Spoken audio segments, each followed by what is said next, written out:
रिक्शे वाले की बेटी बनी चलती फिरती 3 मंजिला ससुराल की बहू। सुबह के ठीक 6 बज रहे हैं। एक छोटे से पुराने 2 कमरों के घर में एक कोने में 11 साल की नन्ही अंजलि गहरी नींद में सो रही है। तभी मनोहर धीरे से उठता है और अपनी पुरानी ऑटो रिक्शा की चाबी उठाता है। वो अपनी सोती हुई बेटी की तरफ एक नजर देखकर अपनी पत्नी से कहता है, अंजलि, मैं जा रहा हूँ रिक्शा चलाने, तुम बिटिया का ख्याल रखना। इतना कहकर मनोहर अपने घर के बाहर जाकर अपनी पुरानी ऑटो को स्टार्ट करता है। ऑटो की तेज फटफट की आवाज से अंजलि की नींद टूट जाती है। वो झटके से उठती है और नंगे पैर घर के दरवाजे की तरफ दौड़ती है। पापा, पापा रुकिए, प्लीज रुकिए, मुझे आपसे बात करनी है। मनोहर पीछे मुड़कर नहीं देखता और चला जाता है। अंजलि दरवाजे पर से देखती रह जाती है। उसकी आंखों में आंसू आ जाते हैं। तभी उसकी माँ सुमन पीछे से आती है और उसके कंधे पर हाथ रखकर कहती है, क्या हुआ मेरी गुड़िया, तू इतनी सुबह क्यों उठ गई? माँ, आज भी पापा मुझसे मिले बिना चले गए। मुझे उनसे कितनी सारी बातें करनी थी। अरे बेटा, उदास क्यों होती है? शाम को जब वो लौटेंगे तब उनसे ढेर सारी बातें कर लेना। अभी चल स्कूल के लिए तैयार हो जा, वरना देर हो जाएगी। पापा हर बार ऐसे ही करते हैं माँ। मैं उनका कितना इंतजार करती हूँ और वो मुझसे बात किए बिना ही चले जाते हैं। क्या उन्हें मुझसे प्यार नहीं है? पगली, ऐसे क्यों बोल रही है? वो तुझसे बहुत प्यार करते हैं और माँ है ना तेरे साथ। आज मैं तुझे बहुत अच्छे से तैयार करूंगी। ऐसा कहकर सुमन अंजलि को घर के अंदर ले जाकर नहलाती है और स्कूल की यूनिफॉर्म पहनाकर घर की दहलीज पर बिठाकर लंबी चोटियां गूंथने लगती है। तभी अंजलि देखती है कि सामने वाली पड़ोसी के घर पर एक छोटी लड़की बैठी है। उसके पिता बड़े प्यार से उसके बालों में तेल लगा रहे हैं। ये देखकर अंजलि कहती है, माँ देखो ना, सोनू के पापा उसके बालों में तेल लगा रहे हैं। काश मेरे पापा भी मेरे पास होते। क्या मेरा भी ऐसा टाइम कभी आएगा? आएगा बेटा, जरूर आएगा। तू बस पढ़ाई पर ध्यान दे। सुमन अंजलि को तैयार करके स्कूल छोड़ने पैदल ही जा रही होती है कि तभी अंजलि देखती है कि कुछ बच्चे अपने माता पिता दोनों का हाथ पकड़कर स्कूल जा रहे हैं। अंजलि खामोशी से ये सब देखती रहती है और मन ही मन सोचती है, काश पापा भी मुझे स्कूल छोड़ने आते तो मुझे बहुत खुशी होती। तभी स्कूल आ जाता है और सुमन अंजलि को स्कूल के गेट पर छोड़कर वापस घर आ जाती है। फिर दोपहर में जब स्कूल की छुट्टी होती है तो अंजलि बाहर आकर देखती है कि सुमन गेट पर अकेली खड़ी है। अंजलि अपनी माँ से पूछती है, मम्मी, पापा नहीं आए? बेटा, पापा तो ऑटो चला रहे हैं, सवारियां बहुत है आज। तू घर चल, मैंने तेरे लिए तेरे फेवरेट आलू के पराठे बनाकर रखे हैं, खूब सारा मक्खन डालकर। इतना कहकर सुमन अंजलि का हाथ पकड़कर उसे घर ले जाने लगती है। चलते चलते अंजलि 2 बच्चों को देखती है कि एक बच्चा अपने पापा के कंधे पर बैठकर घूम रहा है और दूसरा अपने पापा की साइकिल पर। अंजलि घर पहुंचकर खाना खाती है और फिर घर की दहलीज पर बैठकर अपने पापा का इंतजार करती है कि तभी उसकी माँ सुमन, अरे बेटा, क्या हुआ? यहाँ क्यों बैठी हो? अंदर आओ, मेरे साथ बैठो। क्या तुम्हें अपना होमवर्क नहीं करना? नहीं मम्मा, मैं यही बैठूंगी। मैं पापा का इंतजार कर रही हूँ। कहीं पापा आए और मुझसे मिले बिना फिर से चले गए तो मैं यही बैठूंगी जब तक पापा नहीं आएंगे। पगली लड़की, कितना प्यार करती है अपने पापा से। वो तो रात को ही आएंगे बेटा, चल अंदर आ। अंजलि नहीं मानती, वहीं बैठी रहती है। तभी वो देखती है कि गली में कुछ बच्चे अपने पापा के साथ पकड़म पकड़ाई खेल रहे हैं। ये देखकर अंजलि अपने आप से कहती है, पापा जल्दी आओ ना, मुझे भी आपके साथ ऐसे ही खेलना है। ऐसे ही वक्त बीतता है और धीरे धीरे अंधेरा होने लगता है। तभी सुमन फिर से बाहर आती है। बेटा, अब तो अंधेरा हो गया है, खाना खा ले, तुझे भूख लगी होगी। नहीं माँ, मुझे भूख नहीं लगी, मुझे पापा के साथ ही खाना खाना है। अपने पापा का इंतजार करते करते अंजलि दहलीज पर ही सिर टिकाकर सो जाती है। सुमन उसे धीरे से गोद में उठाती है और बिस्तर पर लाकर सुला देती है। ऐसे ही समय बीतता है और ऑटो चलाने की वजह से अंजलि के पिता उसे मिल नहीं पाते और एक दिन रात के करीब 11 बजे अंजलि गहरी नींद में सो रही थी कि तभी उसे ऑटो की आवाज आती है। ऑटो की आवाज सुनते ही अंजलि की नींद खुल जाती है। वो भागकर बाहर आकर देखती है कि उसके पिता आ चुके हैं। अंजलि दौड़कर अपने पिता के पास जाती है और कहती है, पापा, पापा आ गए आप? अरे मेरी गुड़िया अभी तक जगी हुई है। हाँ मनोहर अंजलि को अपनी गोद में उठाकर घर के अंदर ले आता है। मेरी गुड़िया अब तक सोई नहीं? हाँ, इतनी रात हो गई है बेटा, कल स्कूल भी तो जाना है। कैसे सो जाती पापा? आप तो सुबह बिना मिले चले जाते हो और रात को भी मेरे सोने के बाद आते हो। मुझे आपसे कितनी सारी बातें करनी होती है, आप मुझसे मिलते क्यों नहीं? बाकी बच्चों के पापा उनके साथ खेलते हैं, पार्क जाते हैं, लेकिन आप तो मेरे साथ नहीं खेलते। बेटा मैं भी तेरे साथ खेलना चाहता हूँ, लेकिन क्या करूँ?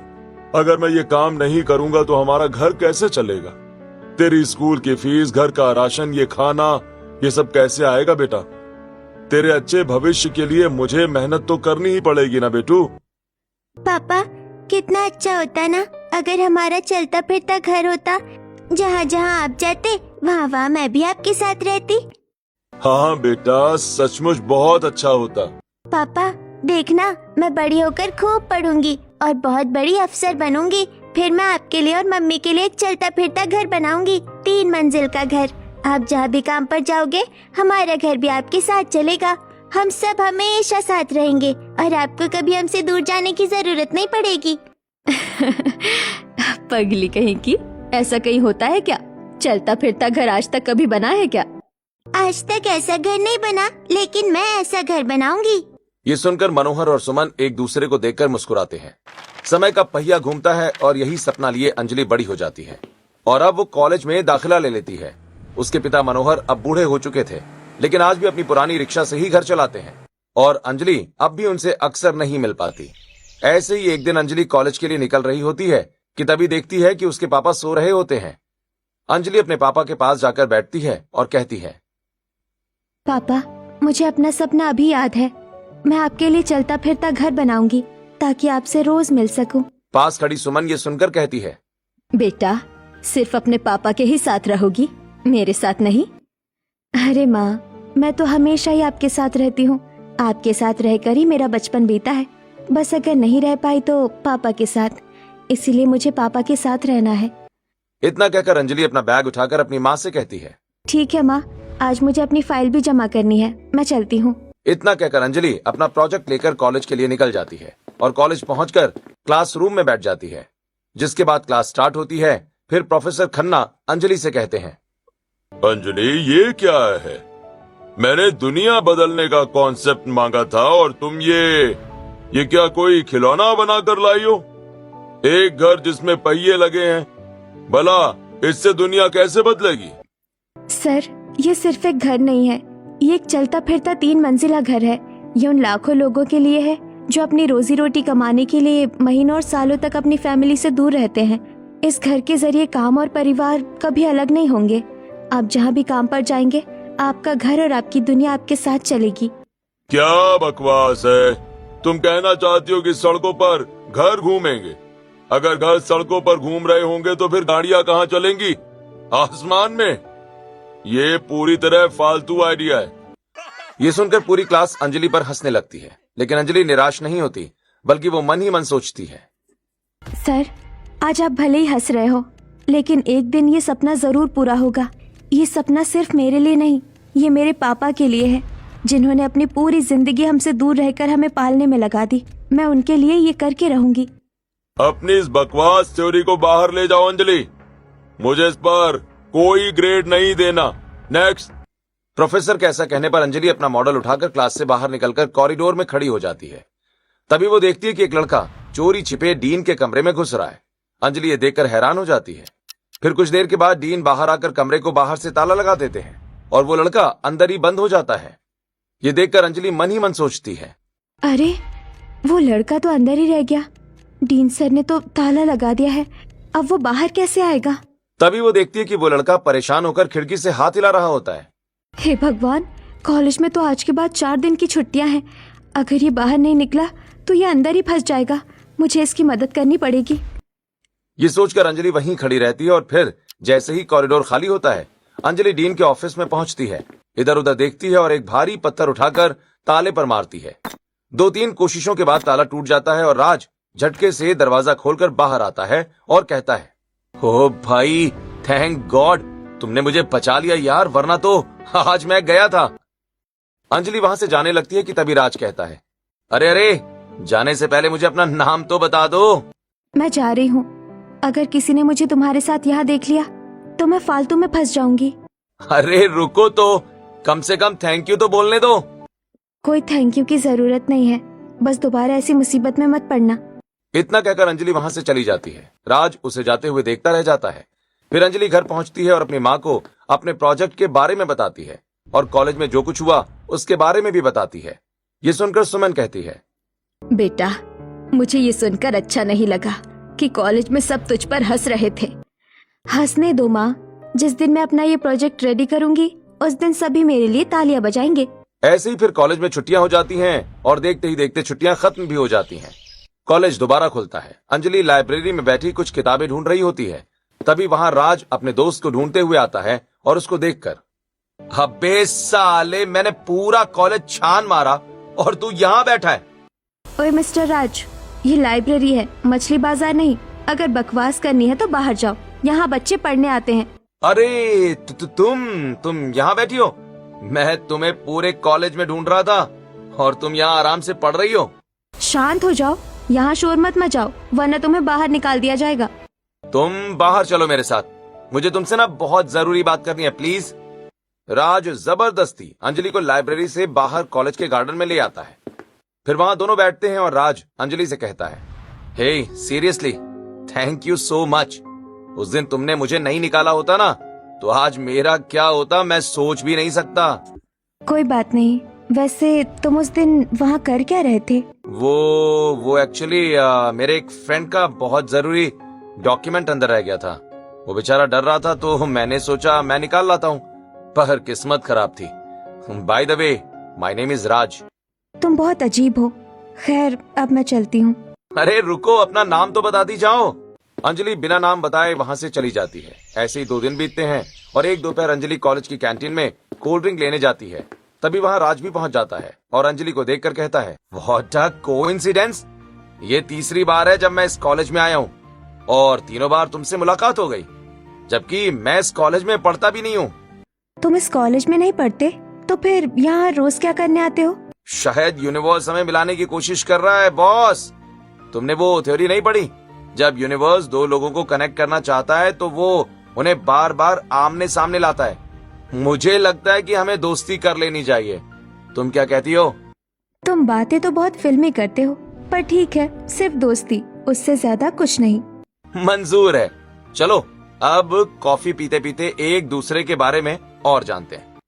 दोनों कैंटीन में जाकर बैठते हैं और साथ में कॉफी पीते हुए राज के पूछने पर अंजलि अपने बारे में सारी बातें बताती है और कहती है, यही मेरा सपना है राज, कि मैं एक ऐसा घर बनाऊं जिसमें मैं अपने परिवार वालों के साथ रह सकूं। हे, तुम्हारा सपना बहुत यूनिक है अंजलि। सीरियसली, लोग अक्सर महलों के सपने देखते हैं यार, तुम एक चलते फिरते घर का सपना देख रही हो और ये बहुत यूनिक है। क्योंकि मेरे पापा ने पूरी जिंदगी सिर्फ रिक्शा चलाई है राज। वो घर से दूर रहते हैं ताकि हम घर के अंदर रह सके। मैं उस दूरी को खत्म करना चाहती हूँ। खैर, अब तुम अपने बारे में बताओ। जैसे ही राज अपने बारे में कुछ बताने वाला होता है उसके फोन की घंटी बजती है। राज कहता है, सॉरी अंजलि, मुझे ना अभी निकलना होगा। वो दरअसल माँ का फोन है, कुछ जरूरी काम है, सो हम बाद में मिलते हैं। इतना कहकर राज वहां से चला जाता है। ऐसे ही कुछ दिन बीतते हैं और एक दिन शाम को अंजलि कॉलेज से पैदल घर लौट रही होती है कि तभी उसके बगल से एक बड़ी सी आलीशान वैनिटी वैन गुजरती है और अचानक वैन रुकती है और पीछे से राज की आवाज आती है, हेलो अंजलि, कहाँ जा रही हो? राज, तुम यहाँ कैसे आए? आसमान से टपका समझ लो। अरे उस दिन हमारी बातें अधूरी रह गई थी यार, सोचा आज पूरी कर लूं। ठीक है राज, चलो हम पैदल चलते हुए बातें करते हैं। फिर राज और अंजलि पैदल चलते हुए बातें करने लगते हैं। अंजलि उसे फिर से एक बार अपने सपने के बारे में बताती है। ये सुनकर राज कहता है, व्हाट अ कोइंसिडेंस ना, तुम्हारा सपना है चलता फिरता घर बनाना और मैं ऐसे ही एक घर में रह रहा हूँ, मतलब एक वैनिटी वैन में। क्या सच में? राज अपने बारे में बताने वाला ही होता है कि तभी अंजलि की माँ का फोन आ जाता है। अंजलि जैसे ही कॉल रिसीव करती है, उसकी माँ, अंजलि जल्दी घर आ जा, तेरे पिताजी का एक्सीडेंट हो गया है। ये सुनकर अंजलि के पांव तले जमीन खिसक जाती है। वो घबराकर राज को सारी बातें बता देती है। फिर राज अंजलि के साथ जल्दी से उसके घर पहुंचता है, जहां अंजलि देखती है कि उसके पिता के पैरों में पट्टी बंधी हुई है। ये देखकर अंजलि अपनी माँ से कहती है, माँ, क्या हुआ?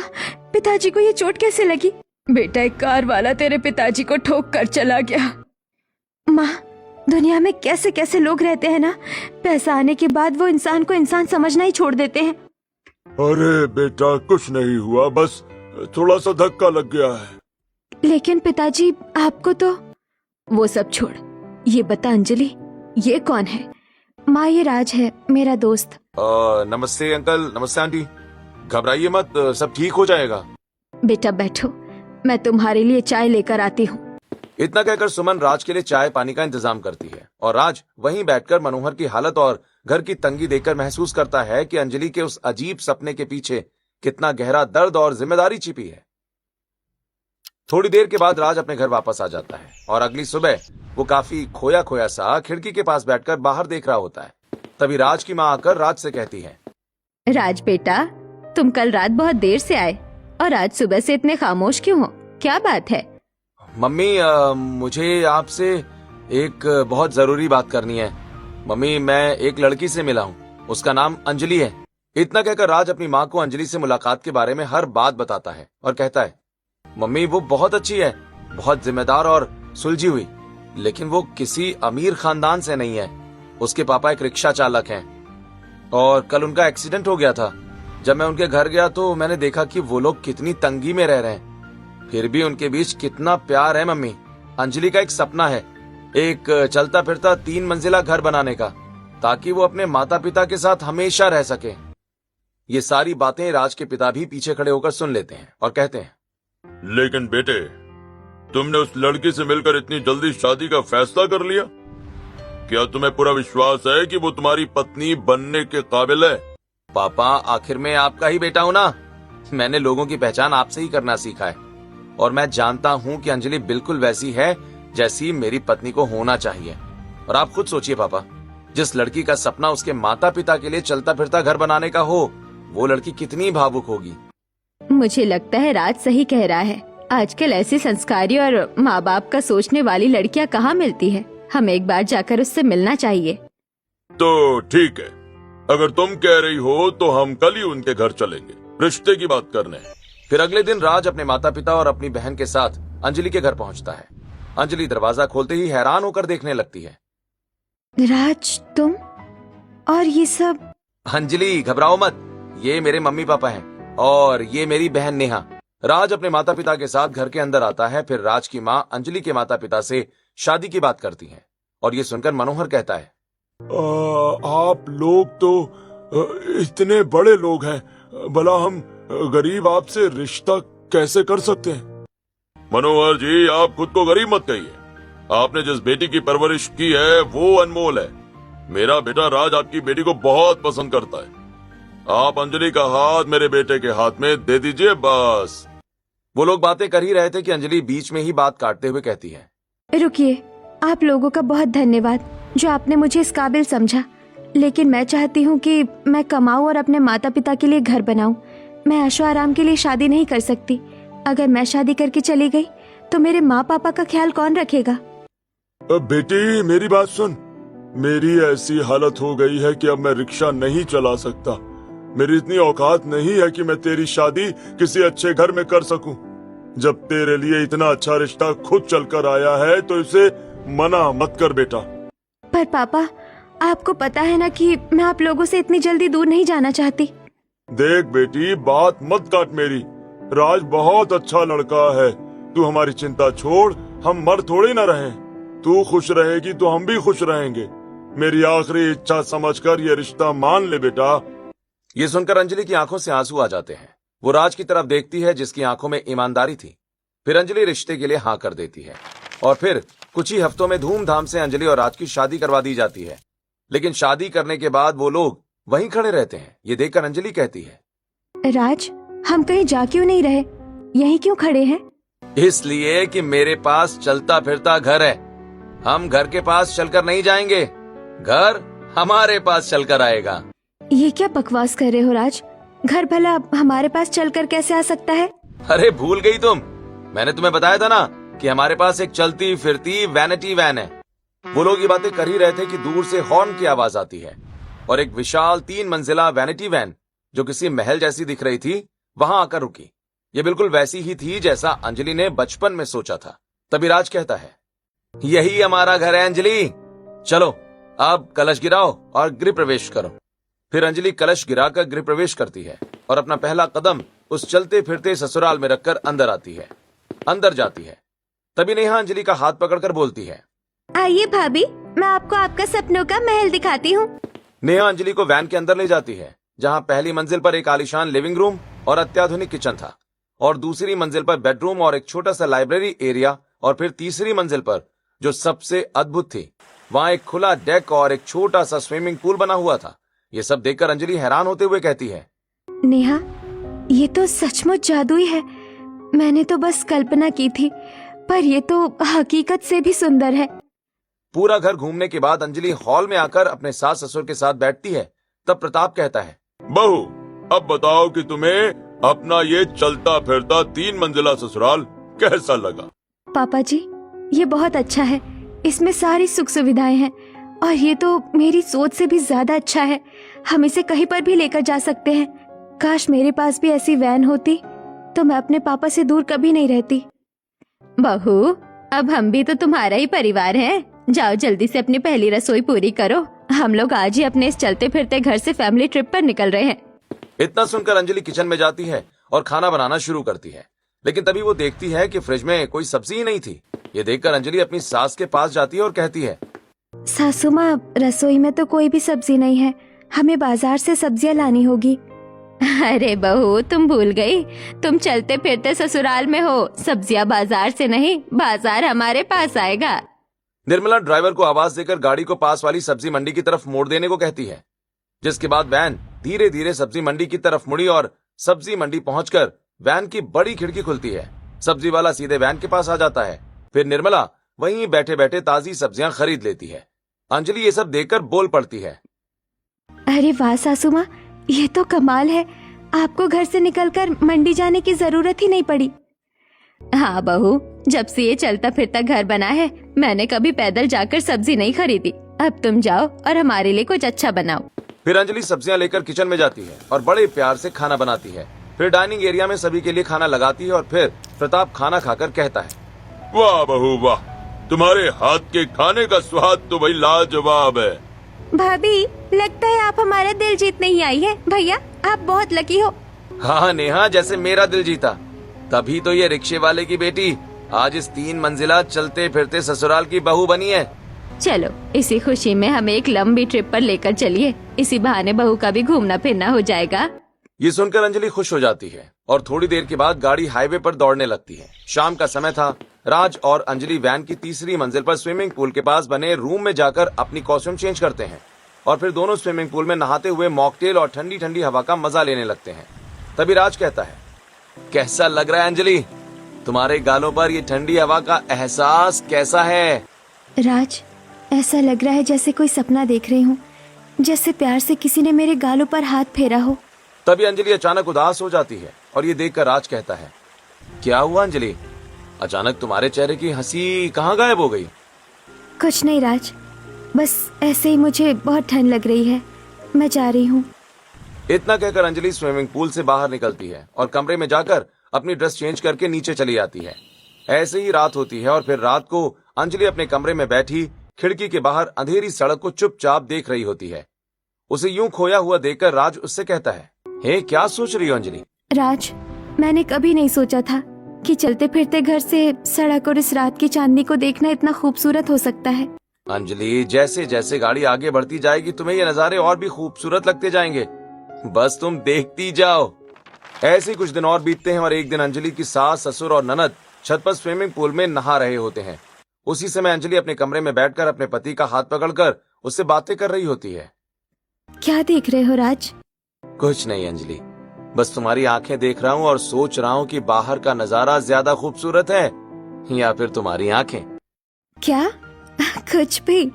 अभी भी लाइन मार रहे हो मुझ पर? अब तो मैं तुम्हारी पत्नी बन चुकी हूँ। अरे तो पत्नी बन गई हो इसका मतलब ये थोड़ी ना है कि मैं तुम्हें अपना प्यार जताना छोड़ दूंगा।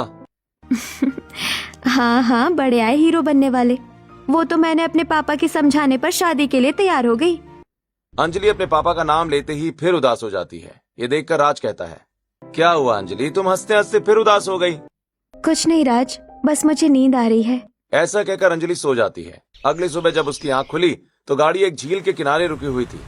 बाहर का नजारा बहुत सुंदर था। सुबह की पहली किरण पानी पर नाच रही थी। अंजलि हॉल में आकर देखती है उसके ससुर खिड़की से मछली खरीद रहे थे।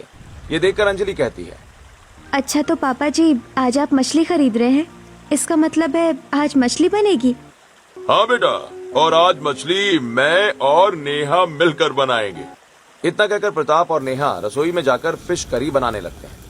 प्रताप और नेहा साथ में बहुत हंसते मस्ती करके खाना बना रहे होते हैं। रसोई के दरवाजे पर खड़ी अंजलि ये सब देख रही थी। फिर थोड़ी देर के बाद फिश करी को डाइनिंग टेबल पर लगाते हुए प्रताप कहता है, लो बहू, ये फिश खाकर बताओ कैसी बनी है। अंजलि फिश करी खाकर तारीफ करते हुए कहती है, जी पापा जी बहुत अच्छी बनी है, आपका बहुत शुक्रिया। लेकिन तभी निर्मला देखती है कि अंजलि बहुत उदास है। निर्मला उससे कहती है, क्या हुआ बहू, तुम खुश नहीं हो क्या? निर्मला, बहू अभी अभी अपने माता पिता से दूर हुई है, याद तो आएगी ही ना। मुझे माफ कीजिएगा, मेरा मन थोड़ा ठीक नहीं है, मैं थोड़ी देर आराम करना चाहती हूँ। इतना कहकर अंजलि फिर से अपने कमरे में जाकर सो जाती है। लेकिन अब सभी लोग अंजलि के इस उदासी भरे व्यवहार का कारण समझ जाते हैं। और फिर अगले दिन अंजलि सोकर उठती है तो देखती है कि घर में कोई नहीं है। वो घर में हर जगह ढूंढती है लेकिन उसे कोई भी दिखाई नहीं देता। अंजलि परेशान होकर दरवाजे की तरफ जाती है, तभी राज अंदर आता है। अंजलि राज को देखकर कहती है, अरे राज, आप सभी लोग कहाँ चले गए थे? मैं कब से आप लोगों को ढूंढ रही थी, घर पर कोई भी नहीं था। अरे अंजलि, इसमें परेशान होने वाली क्या बात है? वैसे तुम्हारे लिए एक सरप्राइज है। रुको, मैं तुम्हारी आंखें बंद कर देता हूं ताकि सरप्राइज देने में मुझे मजा आए। इतना कहकर राज अपनी जेब से रुमाल निकालकर अंजलि की आंखों पर बांध देता है और उसका हाथ पकड़कर उसे वैनिटी से नीचे की तरफ लेकर जाता है और कहता है, सो अंजलि, तुम अपने सरप्राइज के लिए रेडी हो ना? हाँ बाबा, मैं रेडी हूँ, जल्दी करो। सो 1 2 3 सरप्राइज। ऐसा कहकर राज अंजलि की आंखों से रुमाल हटा देता है। अंजलि देखती है कि उसके माँ बाप अपने बैग सहित वहां पर खड़े हैं। ये देखकर अंजलि चौंक जाती है लेकिन बहुत खुश भी होती है। वो दौड़कर अपने माता पिता को गले लगा लेती है और कहती है, पापा, मम्मी, आप लोग यहाँ? हाँ बेटा, दामाद जी और समधी जी ने कहा कि अब हमें अलग रहने की कोई जरूरत नहीं है। क्या आप लोग इन्हें यहाँ लेकर आए हैं? हाँ अंजलि, तुमने कहा था ना कि तुम एक ऐसा घर बनाना चाहती हो जहाँ तुम्हारे पापा काम पर जाएं तो घर भी साथ चले। तो देखो ना, अब ये घर तुम्हारी दुनिया है। अब अंकल और आंटी हमारे साथ इसी 3 मंजिला ससुराल में रहेंगे। अब कोई दूरी नहीं होगी।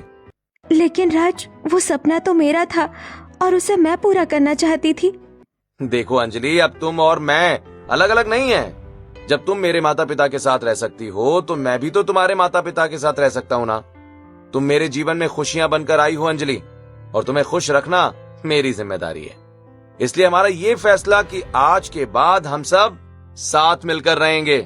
राज, आपने मेरा वो बचपन का वादा सच कर दिया है। मुझे यकीन नहीं हो रहा कि मेरा चलता फिरता घर का सपना आज पूरा हो गया। बहू, आज से ये घर सिर्फ राज का नहीं, हम सबका है। मनोहर जी, अब आप हमारे परिवार का हिस्सा हैं। मैंने कभी नहीं सोचा था कि एक रिक्शा वाले की बेटी ऐसे 3 मंजिला चलते फिरते ससुराल की रानी बनेगी। मम्मी, पापा, आप माँ और पिताजी को लेकर अंदर चलिए, तब तक मैं सामान उठाकर अंदर लेकर आता हूँ। राज के ऐसा कहने पर प्रताप सभी को लेकर अंदर जाता है और पीछे से राज सारा सामान लाकर उनके कमरे में शिफ्ट कर देता है। फिर अंजलि अपने माता पिता को सारी वैनिटी वैन घुमाती है। ये सब देखकर अंजलि की माँ खुश होते हुए कहती है, सचमुच बेटा, तेरा ये सपनों का घर तो बहुत ही खूबसूरत है। और यहाँ से बाहर का नजारा भी कितना सुंदर लग रहा है। ऐसा लगता है कि हम किसी जादू की नगरी में आ गए हैं। मनोहर ऐसा कह ही रहा था कि तभी वहीं खड़ी नेहा कहती है, अभी तो आप लोगों को और भी बहुत कुछ देखना बाकी है। अब हम सब मिलकर एक लंबी फैमिली ट्रिप पर चलेंगे। हाँ भाई साहब, बहन जी, नेहा सही कहती है। हमारा ये जो 3 मंजिला वैनिटी वैन का घर है, ये इसीलिए तो है ताकि हम साथ में घूम फिर सके और एंजॉय कर सके। ड्राइवर, गाड़ी स्टार्ट करो। निर्मला के ऐसा कहते ही गाड़ी फिर से हाईवे पर दौड़ने लगती है, जहाँ खिड़की के बाहर ठंडी हवा आ रही होती है। तभी मनोहर सभी लोगों से कहता है, वैसे मैंने आज तक तुम लोगों को नहीं बताया, लेकिन मेरा हमेशा मन था कि मैं तुम लोगों के साथ एक लॉन्ग ड्राइव पर जाऊं, लेकिन मेरी जिम्मेदारियों ने कभी मुझे इसका मौका ही नहीं दिया। अरे समधी जी, आप चिंता मत कीजिए, अब आप हमारी वैनिटी वैन में आ गए। अब आपका हर सपना पूरा होगा। बातें करते हुए वो लोग लंबे सफर पर निकल जाते हैं। शाम को अचानक गाड़ी एक बीच के सामने रुकती है। सभी लोग खिड़की से बाहर समंदर के किनारे को देखकर बहुत खुश हो जाते हैं। तब प्रताप कहता है, भाई हमारी मंजिल आ गई है, चलिए हम लोग नीचे उतरते हैं। सभी लोग ये सुनकर बहुत खुश हो जाते हैं। फिर मनोहर प्रताप के साथ आगे बढ़ता है और सबसे पहले नीचे रेत पर कदम रखता है। कदम रखते ही उसकी आंखों में आंसू आ जाते हैं। फिर एक एक करके सभी लोग नीचे उतरते हैं। तभी अंजलि अपने पिता की आंखों में आंसू देखकर कहती है, क्या हुआ पिताजी? इस खुशी के मौके पर आपकी आंखों में ये आंसू क्यों है? कुछ नहीं बिटिया रानी, कुछ नहीं। आज इस रेत पर नंगे पैर पड़ते ही मुझे आजादी का एहसास हो रहा है। ऐसा लग रहा है मानो जैसे वक्त ने मुझे सारी जिम्मेदारियों से आजाद कर दिया हो। पिताजी, मैं भी आपके साथ आपका हाथ पकड़कर 4 कदम चलना चाहती थी, लेकिन मुझे भी आपकी जिम्मेदारियों का एहसास था, इसीलिए आपसे कभी जिद करने की हिम्मत नहीं हुई। लेकिन अब मैं जिंदगी भर आपके साथ रह सकती हूँ और आपके साथ समय बिता सकती हूँ। ये सुनकर पीछे खड़े सभी लोग बहुत खुश हो जाते हैं। तभी राज कहता है, अरे अंजलि, अब बातें ही करती रहोगी या फिर इस सनसेट का मजा भी लेना है? चलो ना, एक दूसरे का हाथ पकड़कर आगे चलते हैं। इतना कहकर वो लोग एक दूसरे का हाथ पकड़कर आगे चलने लगते हैं। और फिर शाम के वक्त जब सूरज डूब रहा था, पूरा परिवार छत के डेक पर बैठा था। वहीं मनोहर भी अपनी कुर्सी पर आराम से बैठे झील का नजारा देख रहा था। सुमन और निर्मला भी एक दूसरे से बातें करते हुए मॉकटेल पी रही थी। तभी दूसरी तरफ रास्ते में खड़ी अंजलि कहती है, राज, आज मेरा सपना सिर्फ पूरा नहीं हुआ, बल्कि वो उम्मीद से कहीं ज्यादा सुंदर हो गया है। क्योंकि ये सपना अब सिर्फ तुम्हारा नहीं, हम सबका है। ऐसे ही सभी परिवार वाले वहाँ 3 दिन का स्टे लेते हैं और खूब मस्ती और मजा करते हुए 3 दिन बिताते हैं। और अगले दिन अपने वैनिटी वैन में एक बार फिर से अपने अगले सफर के लिए सड़क पर निकल पड़ते हैं।